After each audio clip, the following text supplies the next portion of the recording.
Hello friends, welcome to English is easy with Vishal. इस video में हम लोग 50 सेंटेंसेस ऑफ स्पॉट एरर मतलब कि एरर डिटेक्शन के सॉल्व करने वाले हैं। आपसे मेरी एक रिक्वेस्ट है कि प्लीज़ आप किसी जल्दबाजी में इस वीडियो को मत देखिए, इत्मीनान से देखिए। पढ़ाई करने बैठ रहे हैं इस माइंडसेट के साथ बैठिएगा। नंबर 2, एक पेन और पेपर का ज़रूर अपने पास रख लीजिएगा, क्योंकि हर स्लाइड में आपको 5 सेंटेंसेस मिलेंगे और उनको आपके आंसर पेपर पे लिखने हैं और लिखने के बाद फिर उसका एक्सप्लेनेशन वीडियो में सुनना है। और ये काम आपको हर एक स्लाइड में करना है, ठीक है। और मैं आपको बता दूं कि अगर आपके स्कोर 40 के प्लस आता है तो आप अपने आप को वेरी गुड कह सकते हो। अगर आपका स्कोर 30 के प्लस आता है तो आप उसको गुड कह सकते हो अपने आप को। और 30 से नीचे होता है तो फिर आप अपने आप को ये बोलिए कि मुझे और मेहनत करनी है इंग्लिश में। So let's start. Like the commission has recommended in its report, the rules need to be enforced more strictly. Okay, तो ये जो फर्स्ट सेंटेंस है इसमें अगर आपने देखा होगा तो आपको एक तरह का रीजन पता चल रहा है, ठीक है। कमीशन ने ऐसा बोला है, इसकी वजह से ऐसा हो रहा है। लाइक का जो इस्तेमाल होता है वो होता है सिमिलैरिटी को शो करने के लिए, ना कि रीजन बताने के लिए। तो यहाँ पे होना चाहिए था as the commission has recommended, ठीक है। तो यहाँ पे पहले में एरर है। Second sentence, should these measures fail to restore order, harsher restrictions will have to be imposed. Okay, तो ये सेंटेंस बहुत सिंपल है और ये सेंटेंस बिल्कुल सही है। अब यहाँ पे बहुत लोगों को डाउट होगा कि यहाँ पे आना था if these measures fail to restore। अगर ऐसा मेजर्स जो हम ले रहे हैं, जैसे कोविड के टाइम पे बहुत सारे मेजर्स लिए गए थे, अगर वो फेल हो जाते हैं ऑर्डर को रिस्टोर करने में तो और रिस्ट्रिक्शंस लगाए जाएंगे, इम्पोज किए जाएंगे। बट आपको मैं बता दूं कि शुड का भी इस्तेमाल इफ की जगह पे ऐसे सेंटेंस स्ट्रक्चर में होता है, तो इसलिए इस पूरे सेंटेंस में नो एरर है। Now moving to the sentence number 3, one of the issues specially discussed. Okay, अब देखिए ये ग्रामर आपको याद रखनी है। वन ऑफ द के बाद जो भी नाउन आता है वो हमेशा प्लूरल में होना चाहिए, यहाँ पे ठीक है।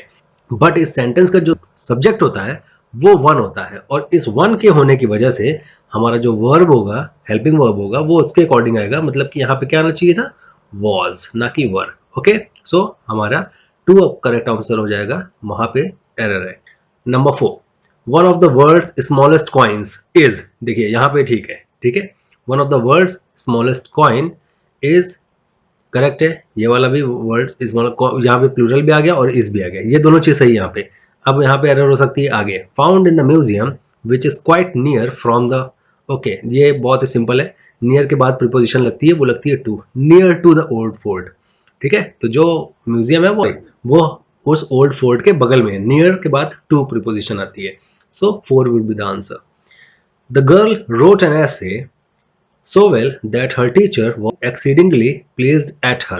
Okay, तो अब याद रखिएगा pleased के बाद किसी पर्सन की बात आ रही है तो यहाँ पे आएगा pleased with her। तो 4 is correct answer. I hope 5 में से आपके 4 एटलीस्ट 3 तो सही हुए होंगे। Moving to the next slide.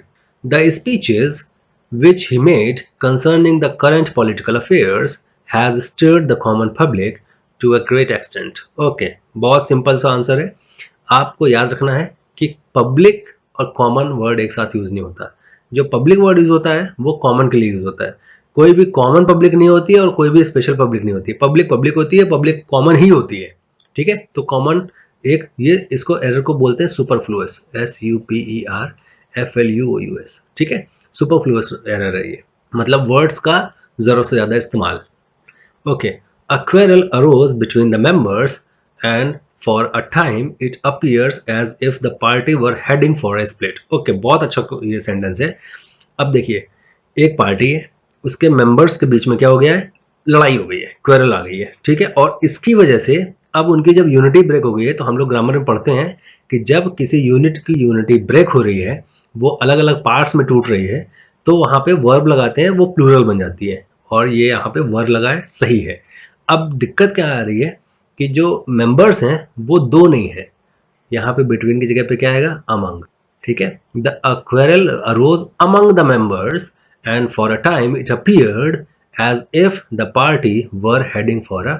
अच्छा, एक हाँ रूल और बता दूं, एज इफ के बाद जब भी कोई सेंटेंस आता है तो वहां पे वर लगता है। तो 2 तरह से यहाँ पे वर लगा हुआ है, एक प्लूरल होने की वजह से और एक एज इफ की वजह से, ठीक है। हेडिंग फॉर अ स्प्लिट, तो पार्टी में किसी तरह का स्प्लिट होने वाला है, टूटने वाली। Sentence number 8, he spoke for 2 hours but the audience were not tired, indeed they gave him an ovation at the end. और सेम यहीं पे एरर है, जब ऑडियंस सिंगुलर है, वो पूरे के पूरे ग्रुप की तरह काम कर रही है, जैसे कि सेंटेंस नंबर 7 में नहीं कर रही थी, इसलिए यहाँ पे वर गलत हो जाएगा, यहाँ पे आएगा was.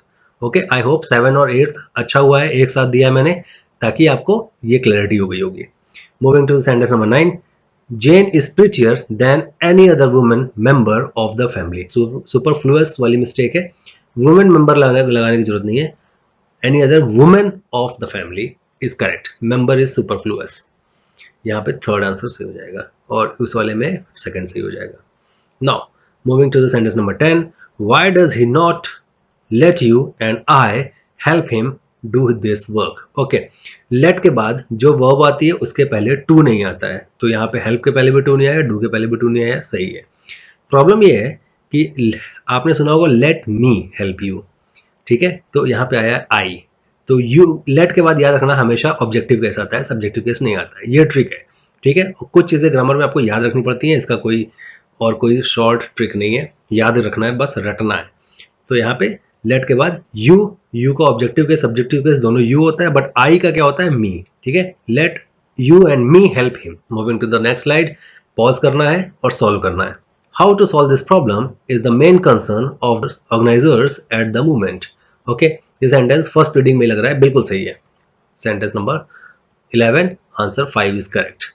I was just going to start my car when I found that there is no petrol in it. Okay, यहाँ पे was आ गया, यहाँ पे is आ गया, कैरियर है 4 में, ठीक है। यहाँ पे there was no petrol, मैं अपनी कार जस्ट स्टार्ट ही करने वाला था, तब पता चला कार में पेट्रोल नहीं था। The department defines a private passenger vehicle as one that is registered to an individual with a gross weight of less than 8,000 pounds. Okay, अब देखिए मैं आपको यहाँ पे एक चीज बताता हूँ, डैंगलिंग फ्रेज क्या होता है, DANGLING, डैंगलिंग फ्रेज। अब देखिए आप इसको पढ़िए, an individual with a gross weight of less than 8,000। अब ये जो with a gross weight of less than 8,000 है, ये लग रहा है कि वो इंडिविजुअल का वेट बता रहा है, जबकि इंडिविजुअल का नहीं, किसका बताना चाहिए था, पैसेंजर व्हीकल का, ठीक है। तो यहाँ पे जो एरर है 13 वाले में, वो कहाँ, 3 में, ठीक है। तो आपको with a gross weight then 8,000 आपको लगाना चाहिए व्हीकल के बाद। Freedoms survey showed that people living in a small towns and rural areas consider themselves no happier than are people। अच्छा देखिए, तो ये कह रहा है कि फ्रीडम का सर्वे ये बता रहा है कि लोग जो हैं, जो छोटे टाउन और रूरल एरियाज में रहते हैं, वो अपने आप को ज़्यादा खुश करते हैं, खुश महसूस करते हैं, कंसीडर करते हैं, ठीक है। अब देखिए, हम वर्ब का रिपीटिशन बार बार नहीं कर सकते हैं, इसलिए कंसीडर लगाया। और अगर आपने ध्यान दिया होगा तो ये जो सेंटेंस है वो प्रेजेंट इंडेफिनिट का सेंटेंस है, ठीक है। प्रेजेंट इंडेफिनिट में जो हेल्पिंग वर्ब लगती है वो डू और डज लगती है। अब यहाँ पे प्लूरल है, ठीक है, क्योंकि यहाँ पे सब्जेक्ट हमारा प्लूरल है, ठीक है, पीपल है, इसकी वजह से यहाँ पे क्या आएगा, देन डू पीपल, आर नहीं आएगा। ओके, तो हमारा 3 is correct answer. Moving to sentence number 15, climatic shifts are so gradual that can. Okay, अब देखो यहाँ पे पढ़ते ही समझ में आ गया, क्लाइमेट शिफ्ट्स आर सो के बाद सो और दैट का ये पेयर होता है, याद रखना हमेशा, ठीक है। सो दैट एक साथ आना चाहिए था, यहाँ पे दैट आया ही नहीं है, ठीक है, तो सेकंड में एरर है। Climatic shifts are so gradual that they can be indistinguishable at first from ordinary fluctuations in the weather. तो सो के बाद दैट नहीं आया था, तो क्लाइमेटिक शिफ्ट इतना ग्रेजुअल होता है कि कई बार वो हम पकड़ भी नहीं पाते हैं जब थोड़ा बहुत वेदर में फ्लक्चुएशंस आते हैं, ठीक है। आई होप इस 5 सेंटेंसेस में भी आपके एटलीस्ट 3 तो सही होंगे। As has hidden, okay, Schubert wrote a great deal for stage. अच्छा, अब देखिए, अब यहाँ पे कोई रीजन नहीं बता रहा है, यहाँ सिमिलरिटी बता रहा है कि जैसे कि हेडन ने लिखा है उसी तरह शुबर्ट ने भी बहुत सारा लिखा हुआ है स्टेज के लिए, but he is remembered principally for his chamber and concert hall music. अब देखने वाली बात यहाँ पे ये है, यहाँ पे क्या आना चाहिए था, लाइक, ठीक है, जो कि सेंटेंस नंबर 1 में आपको एज दिया था, लाइक दिया था वहां पे, ठीक है। लाइक हैज हेडन, तो जैसा कि हेडन ने लिखा है उसी तरह शुबर्ट ने भी लिखा है बहुत कुछ स्टेज के लिए, ठीक है। यहाँ पे सिमिलरिटी है इसलिए लाइक का इस्तेमाल करेंगे। फर्स्ट में एरर है। Sentence number 17, for many people house hold labour remains demanding even if able to afford household appliances their grandparents would have found miraculous। Okay, तो हाउस होल्ड वर्क लोगों के लिए बहुत ज़्यादा डिमांडिंग हो जाता है, जबकि जो उनके ग्रैंड पेरेंट्स हैं अगर उनको ये अप्लायंसेस मिल जाए तो लगा कि अरे वाह यार, ये तो बहुत ही मिरेकुलस चीज़ है। अब देखने वाली बात यह है कि इवन इफ के बाद, इवन इफ तरह की कंजंक्शन है, उसके बाद जो पूरा का पूरा पार्ट आना चाहिए वो अपने पास उसकी एक सब्जेक्ट होना चाहिए। यहाँ पे सब्जेक्ट ही नहीं है। इवन इफ यहाँ पे ऐड करना होगा हम लोग को they are. For many people household labors remains demanding even if they are able to afford household appliances। ठीक है, इसलिए थर्ड इज करेक्ट। यहाँ पे एरर है। अब आपको सेंटेंस कंप्लीट भी लगेगा। Sentence number 18, ultimately the box was given to a senior police officer who opened it. बहुत सिंपल था ये। Moving to sentence number 19, being a very hot day I remained indoors. Again problem dangling वाली है यहाँ पे। Being a very hot day, ये I को represent कर रहा है, जबकि आई कभी भी हॉट डे हो ही नहीं सकता। ठीक है, तो हमको इस वाले पार्ट के लिए एक सब्जेक्ट चाहिए, तो हमको क्या लगाना पड़ेगा यहाँ पे, it being a very hot day I remained indoors. ठीक है, तो एक डैंगलिंग पे मैं स्पेशल एक वीडियो बनाऊंगा, तब आपको अच्छे समझ आएगा। ठीक है, इस 19 का पार्ट 1 में मिस्टेक थी। Scarcely had I arrived then the train left. Okay, जैसे कि अभी मैंने पीछे आपको बताया कि अगर सेंटेंस में सो आ रहा है तो उसके बाद दैट आना चाहिए। इसी तरह आपको एक पेयर और याद रखना है, स्कार्सली के बाद देन नहीं आता है, स्कार्सली के बाद व्हेन आता है। ठीक है, तो यहाँ पे सेकंड में एरर हो जाएगी, और ये भी रटने वाली चीज है, इसमें कोई कॉन्सेप्ट नहीं है। Scarcely, when, so, that. Hindi and Marathi are different forms of Sanskrit language which were. अब देखिए, ये जो विच है किसको रिप्रेजेंट कर रहा है, संस्कृत लैंग्वेज को। उसके बाद यहाँ पे आना चाहिए था वॉज। बहुत आसान था। मराठी और हिंदी डिफरेंट फॉर्म्स है किसकी, संस्कृत की, जो कि बहुत एक टाइम पे बहुत ज्यादा जगह पे इंडिया में बोली गई थी। ठीक है, तो यहाँ पे वॉज विच किसके लिए आया, संस्कृत लैंग्वेज के लिए, इसलिए यहाँ पे जो हमारा हेल्पिंग वर्ब आएगा वो भी संस्कृत लैंग्वेज के लिए आएगा, ना कि हिंदी और मराठी के लिए। ओके, ये आपको रिलेटिव प्रोनाउन वाले कॉन्सेप्ट में समझ आएगा। This picture is the best of the two. अब देखिए, ये भी एक अगर ट्रिक क्वेश्चन है। देखिए, टू में बेस्ट नहीं होता, बेस्ट होता है थ्री में। ठीक है, टू में हमेशा कंपैरिजन होता है, तो इज बेटर। ठीक है, दो में गुड होता है, बेटर होता है, बेस्ट होता है। तो जब दो की बात आएगी तो गुड और बेटर होगा, और जब तीन लोग आ जाएंगे तो उसमें आ जाएगा एक बेस्ट होता है। Sentence number 23, before I could stop him the boy was throwing the box down the stairs. जब किसी सेंटेंस में दो एक्शंस हो रहे होते हैं तो हम जो काम सबसे पहले हो रहा होता है उसके लिए हम ये लोग यूज करते हैं पास्ट परफेक्ट, और जो उसके बाद हो रहा होता है उसके लिए हम यूज करते हैं पास्ट सिंपल। अब आपने देखा होगा कि ये यहाँ पे सेंटेंस क्या बोल रहा है कि यार, हम उस बच्चे को, जैसे उस लड़के को जो हम रोक ही पाते, उससे पहले क्या कर दिया, उसने बॉक्स फेंक दिया। अब बॉक्स फेंक रहा है, यहाँ पे लॉजिक नहीं बना रहा है, तो वॉज थ्रोइंग की जगह पे क्या आ जाएगा, had thrown. Okay, had thrown. ठीक है, याद रखना आपको, ये स्ट्रक्चर मैं बता दे रहा हूँ आपको। जब किसी सेंटेंस में दो एक्शंस हो रहे होंगे, दो वर्ब्स आ रही होंगी, ठीक है, दोनों पास्ट की होंगी, तो दोनों में से आपको डिसाइड करना होगा कि कौन सा काम पहले हो रहा है। जो काम पहले हो रहा होगा, जैसे हम लोग बचपन में सेंटेंसेस बहुत करते थे कि डॉक्टर के आने से पहले मरीज मर चुका था, पुलिस के आने से पहले चोर भाग चुका था। तो पहले चोर भाग रहा है, बाद में पुलिस आ रही है, पहले मरीज मर रहा है, बाद में डॉक्टर आ रहा है। तो अब इसमें जो काम पहले हो रहा है उसको हम बनाएंगे पास्ट परफेक्ट में, और जो उसके बाद हो रहा है उसको बनाएंगे हम लोग सिंपल पास्ट में। ठीक है, ये आपको अपने दिमाग में रखना है, सेट करना है अच्छे से। Moving to sentence number 24, I cannot of course dispute with an opponent who reads what I write with a little attention. Okay, again the problem of dangling. देखिए, with so little attention, ये किसके पहले आ रहा है, right के पहले। मतलब जो लिख रहा है वो कह रहा है कि भाई साहब मैं बिल्कुल ना के बराबर अटेंशन के साथ लिखता हूँ। वो ये बात नहीं बोल रहा है, वो ये बोलना चाह रहा है कि मैं उसके साथ बहस नहीं करना चाहता, जो कि पढ़ता है बिल्कुल लिटिल अटेंशन से, जो कि मैं लिखता हूँ। तो यहाँ पे जो विद सो लिटिल अटेंशन है वो रीड के बाद आना चाहिए। ठीक है, I can not of course dispute with an opponent who reads with so little attention what I write. Okay, I hope you understood. Sentence number 25, my friend is very skillful than me. Okay, again ये error बहुत simple है। अब देखो, my friend is very skillful than I was, ठीक है, in dealing with the type of this problem. Okay, अब इस यहाँ पे रीजन क्या है, देखो भाई साहब, ये then जो होता है ये होते एक तरह के कंजंक्शन। कंजंक्शन के बाद इसके बाद एक आपको सबऑर्डिनेट क्लॉज लगाना पड़ेगा। उस क्लॉज के पास अपना सब्जेक्ट होना चाहिए, अपना वर्ब होना चाहिए। आप कुल मिला के समझो कि जो देन है उसके बाद आपको यहाँ पे लाना है सब्जेक्टिव केस, मी नहीं आई। ठीक है, ये एरर बहुत ही कॉमन है वैसे, और ये ट्रिक क्वेश्चन एक तरह का। ठीक है, my friend is so skilful than I was. ठीक है, moving to sentence number 26, in spite of all his faults I can not help but like him. Okay, again देखो ये जो हेल्प है, इस हेल्प के बाद सेंटेंस नंबर 26 में एक तरह का ऑब्जेक्ट आना चाहिए था।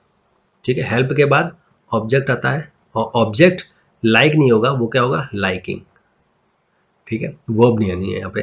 तो आई can not help but liking him, उसकी बहुत सारी गलती के बावजूद मैं ये इस काम को नहीं रोक सकता, मैं उसको पसंद करता हूँ। ठीक है, I can not help but liking him. Swift was more savage than any satirist. Okay, ये बहुत ही ट्रिक क्वेश्चन है और बहुत बार रिपीट होता है, ये एग्जाम में कई बार आता है। देखिए, अगर मैंने बोला यहाँ पे एनी सटायरिस्ट, तो एनी सटायरिस्ट में स्विफ्ट खुद आ गए, तो आपको क्या यहाँ पे यूज करना है, एनी के बाद अदर, एनी अदर सटायरिस्ट दो he is a great writer of pros. ठीक है, तो स्विफ्ट बहुत ज्यादा सैवेज है किसी भी और सटायरिस्ट से, किसी भी सटायरिस्ट से नहीं, किसी भी में तो वो खुद भी इंक्लूड हो गए। ठीक है, मूविंग यहाँ पे ये वाला सही हो जाएगा। 28, none of these man wasn't there when I had reached the place। Okay, अब देखिए ये कह रहा है कि जब मैं उस जगह पहुंचा तो वहां पे कोई भी नहीं था। पीछे इस स्लाइड में बताया था, जब दो एक्शंस आगे पीछे हो रहे होंगे तो आप पहले वाले में यूज करोगे पास्ट परफेक्ट, और उसके बाद वाले में यूज करोगे सिंपल पास्ट। बट यहाँ पे आप अगर रीड करोगे तो ये साइमल्टेनियस है कि जब मैं आया तो इनमें से एक भी बंदा मौजूद नहीं था, तो यहाँ पे वॉज प्रेजेंट आ गया, सिंपल पास्ट आ गया। यहाँ पे आपको सिंपल पास्ट नहीं लगाना है, यहाँ पे अगेन हैड को हटा दो, none of this man were present when I reached the place. ठीक है, क्योंकि दोनों काम साइमल्टेनियस हो रहे हैं, जैसे मैं वहां पहुंचा हूं उसी वक्त मैंने देख लिया कि इनमें से कोई भी आदमी वहां मौजूद नहीं था। ठीक है, मूविंग, तो हमारा यहाँ पे थर्ड आंसर सही हो जाएगा। Sentence number 29, our next door neighbors are extremely noisy and even more are they quarrelsome। ठीक है, तो भाई जो हमारे जो नेबर्स हैं वो बहुत ज़्यादा नॉइजी और लड़ाके भी हैं, बहुत ज़्यादा लड़ाई करते हैं। ठीक है, अब अगर देखा जाए तो यहाँ पे इवन मोर के बाद आर दे का यूज ही नहीं है। ठीक है, our next door neighbors are extremely noisy and even more quarrelsome। ठीक है, तो यहाँ पे ये आंसर हमारा सही हो जाएगा। आर दे अगेन सुपरफ्लुअस वाली प्रॉब्लम है। Moving to the sentence number 30, he had not ought.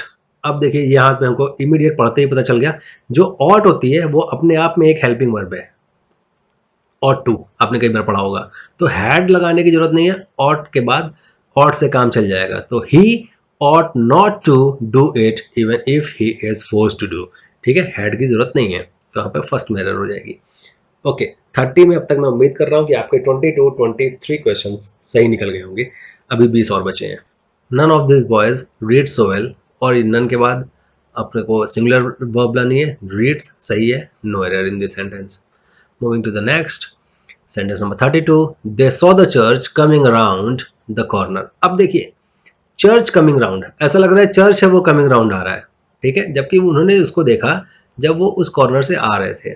तो कहने का क्या मतलब है कि चर्च को कमिंग राउंड नहीं लाना है, यहाँ पे हमको इस कंफ्यूजन को दूर करने के लिए वर्ड यूज करना पड़ेगा while। While they saw the church while coming around the corner of the well-known street। ठीक है, तो सेकंड में एरर है।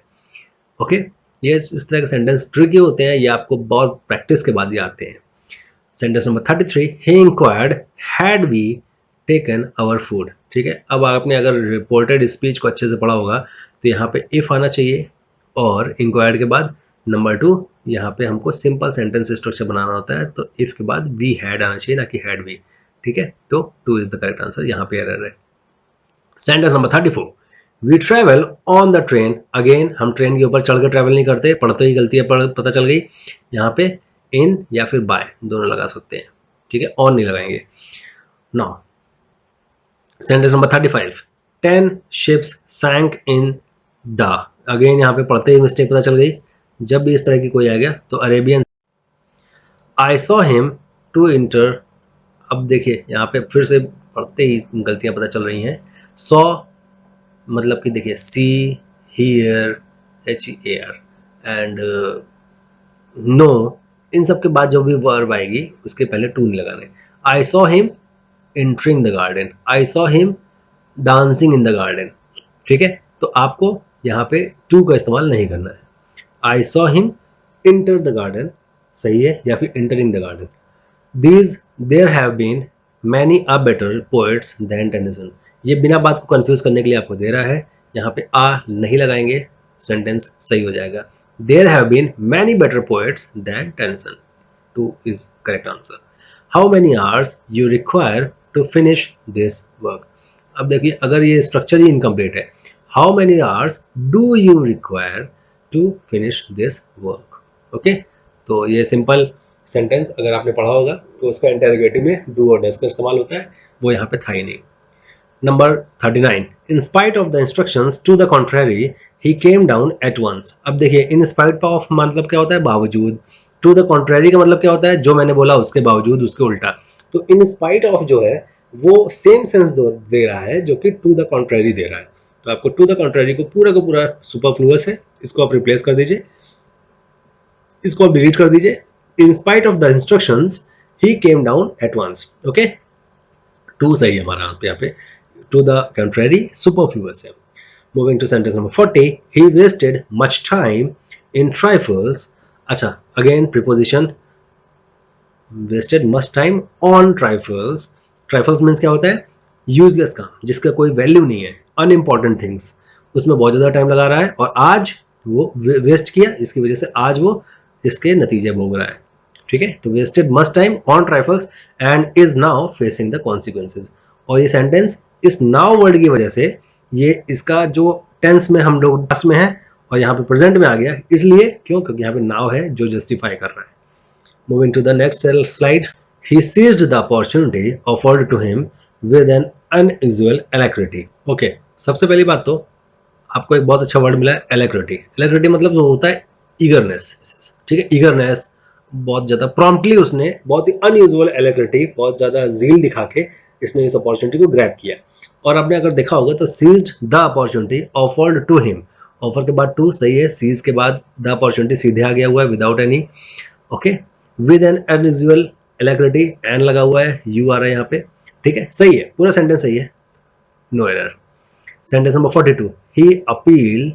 His appeal for funds met a poor response. अच्छा, met के बाद जब कोई पर्सन आता है तो वहाँ पे, और या कोई भी चीज़ आती है, met के बाद जनरली प्रोपोजिशन विद का इस्तेमाल होता है. Okay, his appeal for funds met with a poor response. Okay, third is correct.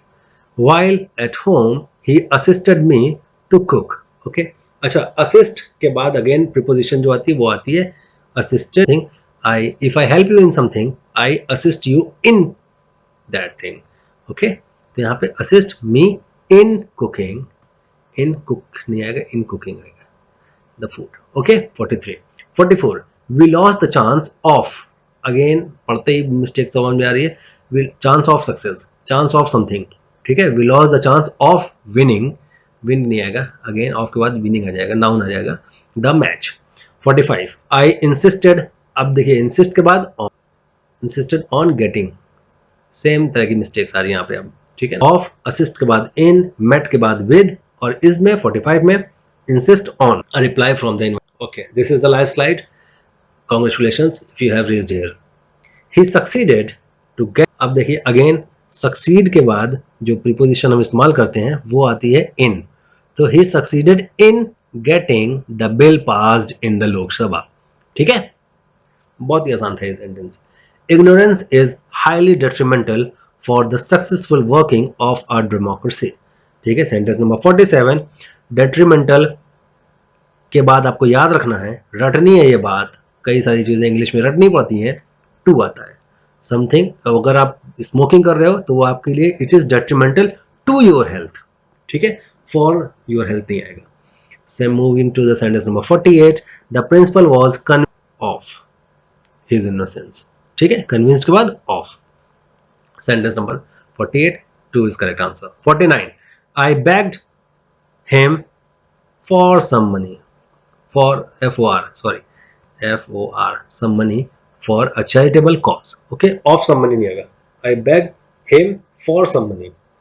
Moving to the last sentence. The train is bound for Howrah via Kharagpur. Okay, अच्छा देखिए, bound to का use होते हैं जब कोई condition होती है, जब आप किसी प्लेस के लिए बाउंड हो रहे हो तो बाउंड फॉर, यहाँ पे थर्ड ये सही है, फॉर का इस्तेमाल सही है, बाकी पूरा सेंटेंस सही है। वाया खड़गपुर ये भी सही है। इसके लिए sentence number 50 answer is 5 means no error. Okay, I hope again आपने 40 प्लस स्कोर किया है तो आप अपने आप को वेरी गुड बोल सकते हो। 45 प्लस किया है दैट इज एक्सीलेंट, और अगर 30 प्लस किया है तो आप अपने आप को गुड बोल सकते हो, और आपको और मेहनत की जरूरत है अपने आप को वेरी गुड और एक्सलेंट बनाने के लिए। बट अगर आपका 30 से भी कम स्कोर आ रहा है then you need to practise a lot. Thank you so much, see you in the next video, bye bye, take care, God bless us all.